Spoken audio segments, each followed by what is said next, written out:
What's up, bros? It's Champ here. Before we go forward, I just want to make sure we make one thing perfectly clear. Henceforth, 2014 will be known as 2014.2. If you might be confused about what that means, just ask Kyle Mack. He'll be able to give you a very in-depth explanation about why it's the year 2014.2. Feels good. Feels good to be the champ here in Las Vegas. I knew it was my year. When I drafted 4 Bears, I knew it was it. I almost had 5 too, but Calvert thought it'd be cute to draft Robbie Gould right before I could get him. But no, it's been a real ride, and I just wanted to walk through real quick the draft order, just to refresh your guys' memory on some of the picks that helped make this year such a success, 2014.2. First round, Matt Forte. Don't know if you guys have heard of him. He's a pretty good running back for the Chicago Bears. Yeah. Somebody decided that he wasn't worthy of a keeper pick, and that's fine. I'll take the number 2 running back. In hindsight, I'm guessing whoever made that decision regrets it slightly. At the time, might have made sense, might have been a good decision, but thank you, because your trash was my treasure. Second round went with Le'Veon Bell. Surprise, surprise, number 1 running back in the league. You know, when you got a 1-2 punch like that, first and second round, number 1 and 2 running backs, I think you're gonna have a pretty good year. You know, it might have helped add to the feeling that this year was Dustin's year, 2014.2. After that, went with Alshon, Bear number 2. Underperformed a little bit in comparison to what I was expecting. I knew he would be the number 1 wide receiver for the Chicago Bears this year, and Brandon Marshall put up some big games. He had a lot more touchdowns, but not quite the yardage that Alshon did. And I remember having that conversation during the draft, telling Connor, hey, congratulations on getting Brandon Marshall, but I'm just telling you right now, Alshon's going to be the number 1. He's going to be the ace on that squad. So felt good about that one. 4th pick, Victor Cruz. Now, I don't know how much you guys followed football this year, but Victor Cruz ended up getting pretty hurt. And so my 4th round pick was a scratch. And the funny thing is I followed that up with Ray Rice, which was also a scratch.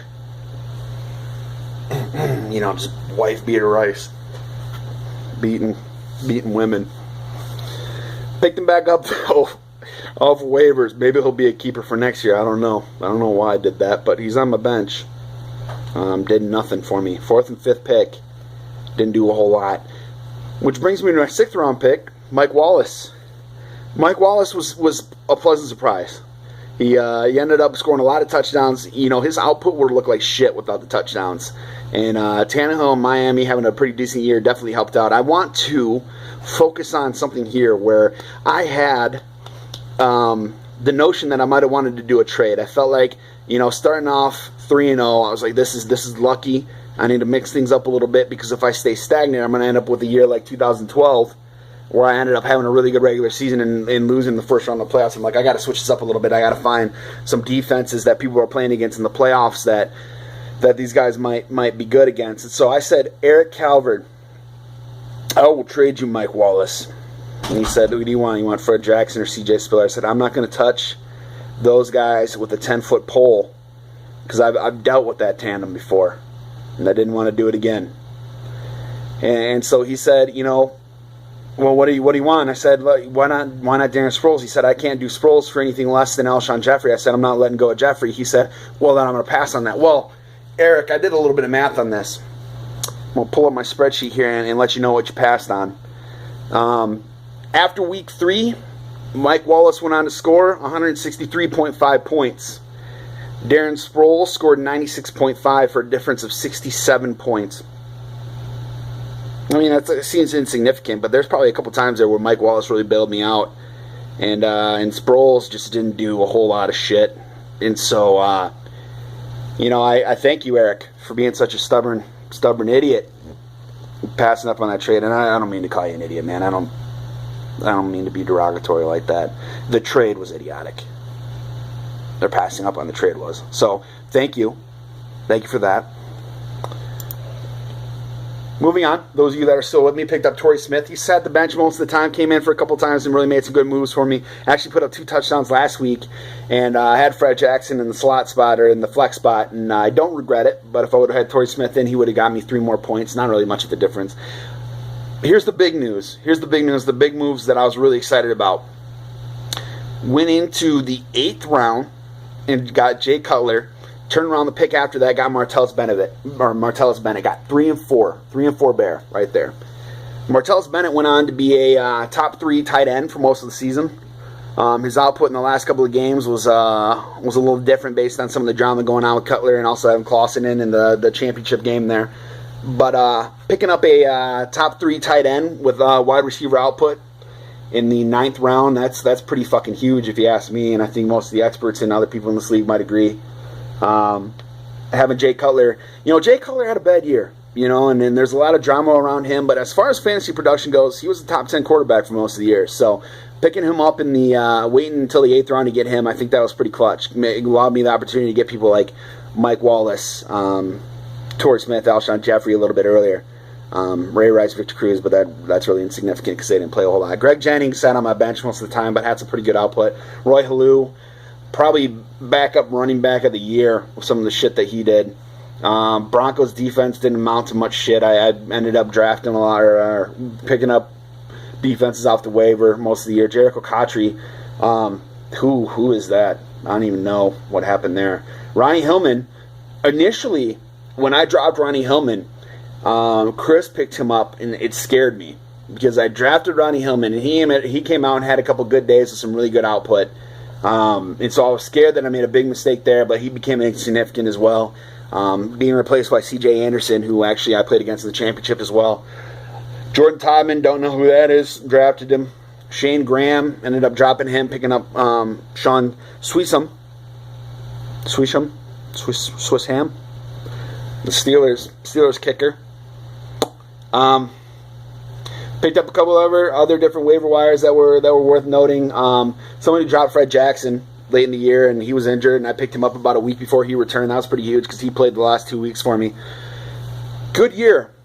We're going on almost 8 minutes of video here, so those of you that are still with me, I'd like to thank the numerous years that we've been playing this league that have fashioned me into a fantasy champion.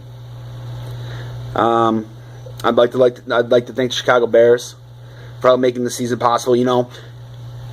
I am a diehard Bears fan, and I'll admit to you right now that I knew the Bears were going to suck this year, and they did. The thing that the Bears were going to do as well was they were going to score a lot of fucking points because their defense sucked. Cutler was going to throw a lot of picks, but they also scored a lot of touchdowns. And I think the numbers speak for themselves there. I've been waiting. I've been waiting a lot of years for this moment. This video has been a long time in the making. Hector, fuck you. Championship's not that hard. And I've proven that it's possible for anybody to win a championship. I think Drew actually proved that a couple years ago.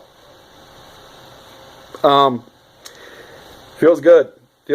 So I had a nice classy victory cigar and a wine wood tip, black and mild. Got a little bit of Founder's beer here, the Mosaic Promise. 181 points in the first round of the playoffs. That's what really made me feel confident. I had that undefeated streak going up. I think I was 8-0, 9-0 at one point. Started losing some games, and it was statistically possible at that point for me still not to make the playoffs. Started freaking out a little bit. Made the playoffs, scored 181 points in the first round. I said, you know what? This is my year. Got 4 Bears on the squad. And despite all the drama, they're still putting up good numbers. This is the year. The game with Max scared the shit out of me. I was down 50 going into Monday Night Football, and those 4 Bears are playing. And I was confident at the beginning of that game. I was not confident in the fourth quarter when I was still down 40 fucking points. And Jay Cuddy of the Bears, in the last 45 seconds of the game, in a game that clearly he did not give a fuck about, threw a touchdown to Alshon Jeffrey. which simple math states that just Jay Cutler throwing to another one of my players is an automatic 10 points right off the bat.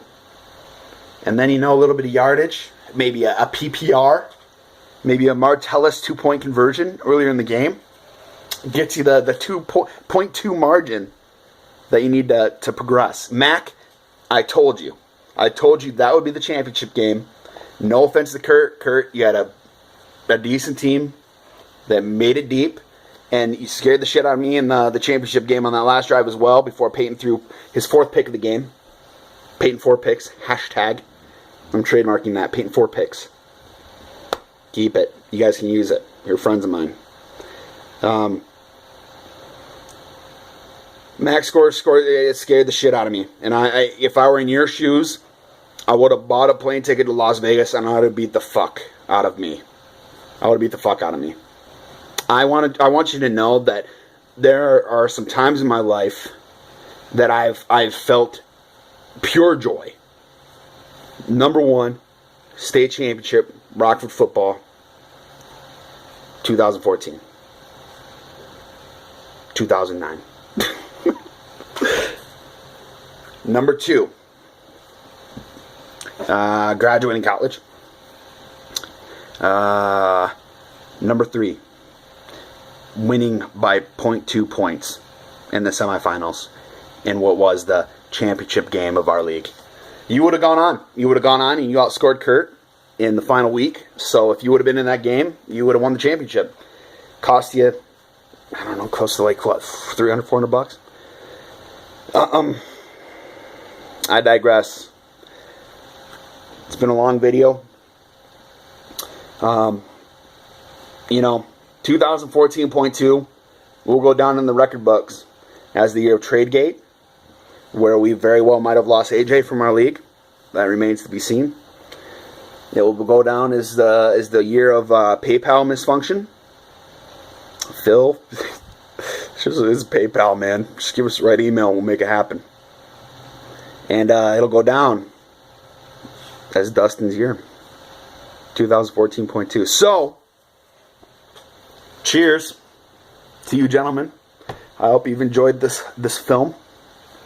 I can't wait to see you guys next year, 2015, the year after 2014.2, in a Las Vegas strip club for a live draft. I really wish that you guys could have won some of this money to help you pay for the trip, but I guess better luck next year. Love you. The Bears. Echo, you suck. Eric, thank you for not taking Mike Wallace. Mac, sorry about the 0.2 loss. Kurt, couldn't have been a better defender in the championship, and I'm happy you made it as far as you did. Joe, you still suck. AJ, I hope you're back next year. Chris, sorry for your underproduction this year. Dan, I can't even say anything about you. You're just the most kind, gentle man. You don't say much, so I got nothing to say to you. I'm sorry about the 181 beatdown. Beat you by over 100 points, 102 to be exact. Hey, you guys have a Merry Christmas, Happy New Year. You guys bring in the year after 2014.2, which is the year 2015, with some fun. I'm going to go finish that cigar. Love you guys.